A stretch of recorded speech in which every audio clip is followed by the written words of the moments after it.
ನೋಡಿ, ಏನೇ ವಿಷಯ ಇದ್ರೂ ನೀವು ನನ್ನ ಹತ್ರ ಹೇಳ್ಬೋದು. ನಾನಿದನ್ನು 5 ವರ್ಷದಿಂದ ಮಾಡ್ತಾ ಇದ್ದೇನೆ. ಓಕೆ,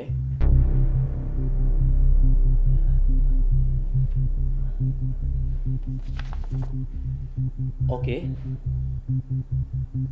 ಈಗ ನೀವು ಎಲ್ಲಿದ್ದೀರಾ? ಅಲ್ಲೇ ರೀ.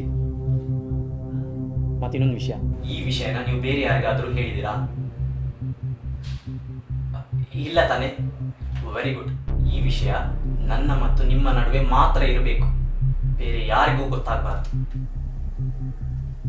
ಎಸ್, ನೀವು ಅಲ್ಲೇ ಇರಿ. 10 ನಿಮಿಷದಲ್ಲಿ ನಾನು ಅಲ್ಲಿರ್ತೇನೆ.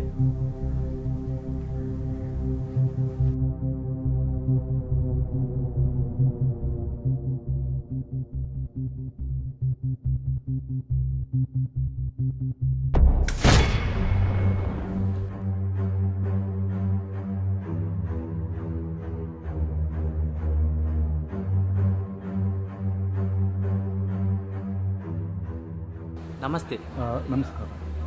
ನೀವೇ ಅಲ್ವಾ ಫೋನ್ ಮಾಡಿದ್ದು? ಹೌದೌದು, ನಾನೇ ನಿಮಗೆ ಫೋನ್ ಮಾಡಿದ್ದೆ. ಹೇಳಿ.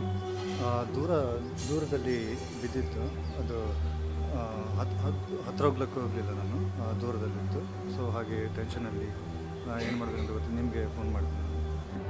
ತುಂಬ ಒಳ್ಳೆ ಕೆಲಸ ಮಾಡಿದ್ರಿ. ಅದಾದ್ಮೇಲೆ ಏನು ಮಾಡಿದ್ರಿ? ನಾನು ಎಂತ ಮಾಡಲಿಕ್ಕೆ ಹೋಗಲಿಲ್ಲ, ದೂರದಲ್ಲಿ ಬಿದ್ದಿರೋದು ನೋಡಿ ತುಂಬ ಹೆದರಿಕೆ ಆಯಿತು ನನಗೆ. ನಾನು ಬೇರೆ ಯಾರ ಹತ್ರ ಹೇಳಲಿಕ್ಕೆ ಹೋಗಲಿಲ್ಲ. ನಾನು ನಿಮ್ಮನ್ನೇ ಕಾಂಟ್ಯಾಕ್ಟ್ ಮಾಡಿದ್ದೆ ಸರ್.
ಒಳಗಡೆ ಏನಾಯ್ತಂತ ಯಾರ ಹತ್ರನೂ ಸಹ ಹೇಳಬೇಡ.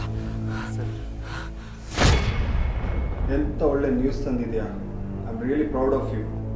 ಆದರೆ ಇದರಲ್ಲಿ ನೀನು ಬರೆದಿದೆಯಂತೆ, ಅವನೇನೋ ನೋಡಿದಂತೆ ಮನೆಗೆ ತಕೊಂಡು ಹೋಗಿದೆ ಅಂತೆ, ಹೌದಾ? ಎಂತ ಮಾಡಲಿಕ್ಕೆ ಹೋಗಲಿಲ್ಲ, ದೂರದಲ್ಲಿ ಬಿದ್ದಿರೋದು ನೋಡಿ ತುಂಬ ಹೆದರಿಕೆ ಆಯ್ತು. ಹೌದೌದು ಸರ್, ಅದನ್ನು ಅವರು ಮನೆಯೊಳಗೆ ತಗೊಂಡೋದ್ರು. ನೀವು ಎಷ್ಟು ವರ್ಷ ಆಯಿತು ಇಲ್ಲಿ ಕೆಲಸ ಮಾಡೋದು? 5-6 ವರ್ಷ. ಸೆನ್ಸೇಷನ್ ಎಲ್ಲಿದೆ? We need more sensation. ಸರಿ, ಇದು ಹಾಕ್ತೇನೆ, ಆದರೆ ಇದರಲ್ಲಿ ಸ್ವಲ್ಪ ಸೆನ್ಸೇಷನ್ ಹಾಕು. ಅಲ್ಲ ಸರ್, ಇದರಲ್ಲಿ ಎಲ್ಲಿಂದ ಸೆನ್ಸೇಷನ್ ತರೋದು? Where is politics, where is religion? ಅದಿಲ್ಲದೆ ಯಾರು ನೋಡ್ತಾರೆ ಈ ಸ್ಟೋರಿ? ರಿಲಿಜಿಯನ್, ಪೊಲಿಟಿಕ್ಸ್ ಇವೆರಡಲ್ಲ ಒಂದೇ ಅಲ್ವಾ ಸರ್? ಒಂದೇ, ಬೇರೆ ಮೀಡಿಯಾಗೆ ಬೇಕಾಗುವಾಗ. ಸರಿ, ಈಗ ಇದೊಂದು ರನ್ ಮಾಡೋ ಸ್ಟೋರಿ. 15 ನಿಮಿಷದ ಸೆಗ್ಮೆಂಟ್ ಇರಲಿ, 5 ಸಲ ರಿಪೀಟ್, ಮತ್ತೆ ಸ್ವಲ್ಪ ಸೆನ್ಸೇಷನ್ ಹಾಕಾಯ್ತಾ? ಹಲೋ, ಅಪರೂಪದ ಘಟನೆ ನಗರದ ಹೊರ ವಲಯದಲ್ಲಿ ನಡೆದಿದೆ. ಕಾಫಿ ಆಯ್ತಾ? ವ್ಯಕ್ತಿಯೊಬ್ಬ ಮನೆಯೊಳಗೆ ಇಟ್ಟು ಮಾಡಿದ ಘಟನೆಯ ವರದಿ ನಮಗೆ ಅದೇನಲ್ಲ ಟಿವಿಯಲ್ಲೇ ಬರ್ತಾ ಇರ್ತದೆ, ಏನೋ ಮೇಲಿಂದ ಬಿತ್ತಂತೆ ದೊಡ್ಡದಾಗಿ ಎಲ್ಲ ಮನೇಲಿಟ್ಟು ಏನೋ ಪೂಜೆ ಮಾಡ್ತಿದಾರಂತೆ. ಕೂಡ ಮಾಡ್ತಾನೆ. ಆ ವಿಚಿತ್ರವಾದ ವಸ್ತು ಆದ್ರೂ ಯಾವುದು? ಅದೇ ಇದರ ಬಗ್ಗೆ ವ್ಯಕ್ತಿ ಏನ್ ಹೇಳ್ತಾನೆ ಕೇಳೋಣ.